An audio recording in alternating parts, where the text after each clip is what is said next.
እኔ ይዤላችሁ የመጣሁት በዋናነት የትግሉ ገፊ ምክንያት ምንድነው፣ አሁን ላይ ትግሉ ምን ደረጃ ላይ ደርሷል የሚለውን በደንብ አድርገን እናወራለን። ስለ ጠንካራ መዋቅርና ተቋም ግንባታ ጋር ተያይዞ እሱ እውነተኛና ዘላቂ የሆነች ሰላምን ለማምጣት በከፍተኛ ሁኔታ እየታገልን ያለንበት ሁኔታ ነው ያለ። ለዚህም ትልቁ ማሳያ ሙሉ አማራ ክልል ላይ ብቻ ሳይሆን ከአማራ ክልል ውጭም የፋኖ መዋቅርን በመመስረት በርካታ የፋኖ ኃይል የዚህ ዘመን የፖለቲካዊ ትጥቅ ትግል እያደረገ ያለ መሆኑን ሁላችንም እንድንገነዘብ ነው። ፖለቲካዊ ትጥቅ ትግል እያደረገ ነው በያለበት። ይህንን ወንበዴ የሆነ ስርዓት ወይም ይህንን ሽፍታ የሆነ ስርዓት እኛን ጽንፈኛ ነው የሚለን አይደል?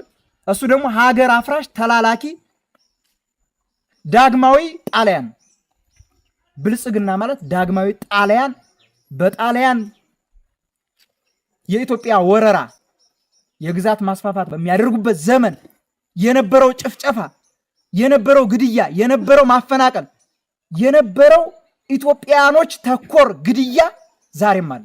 ለዚህ መኖሩ ትልቁ ማሳያ በምድር ከባባድ መሳሪያ ቅንቡላ ተጠቅመው ህዝቡ አላልቅ ሲላቸው ድጋሚ ባየር መጥቷል።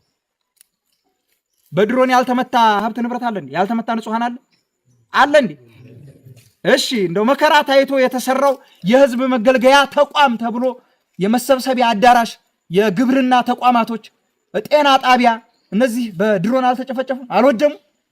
አልወደሙ? ህዝብ ላቡን ጠብ አድርጎ እንጨት አግዞ ድንጋይ ተሸክሞ ሲሚንቶ ተሸክሞ አርማታ አብክቶ የሰራውን መሰብሰቢያ አዳራሽ አላወደመው? አውድሞታል አይደል? ታዲያ ይሄ ብልጽግና አሉት። ብልጽግና እኮ ጥሩ ስም ነበረ ስሙ። ግን ደግሞ ስምና ምግባሩ የተለያየበት አገዛዝ ወንበዴ ስርዓት ነው። ስምና ምግባሩ የተለያየ በፍጹም ማለት ነው የማይገናኝ። ግልጽ ነው አይደል? ከዚህ እንኳን መረዳት ይቻላል። ለዛም ነው ዳግማዊ ጣሊያን በኢትዮጵያ ምድር ላይ ቤተ መንግስት ቁጭ ብሎ ሀገሪቱን እያተራመሰ ሀገሪቱን ወደ ፍርስራሽነት እየለወጣት ያለ አገዛዝ ስለሆነ ቀጥታ የፖለቲካዊ ትጥቅ ትግል ወጥተናል። ግልጽ ነው አይደል? ሙሉ አማራ ክልል ቀርቶ ኦሮሚያ ክልል ላይ እንቅስቃሴ እያደረግን ነው። በወለጋ ስንት ኮረኔሎች ነው ሰሞኑን የደመሰስን? አማራ ፋኖ ብሔራዊ ንቅናቄው ወለጋ ቢዛሞ አንሻ ሰይድ እዝ የአገዛዙን ወይም የዚህን የወንበዴ ስርዓት ጥምር ጦር የሚመሩ ወታደራዊ መኮንኖችን ጭምር ከበርካታ እግረኛ ሰራዊቱ ጋር ደምስሰንበታል። ወታደራዊ መኮንኖችንም ደምስሰናል። የሎጂስቲክና ፋይናንስ ማዕከላቸውን ማርከናል። በጣም በርካታ የነፍስ ወከፍ መሳሪያ ማርከናል።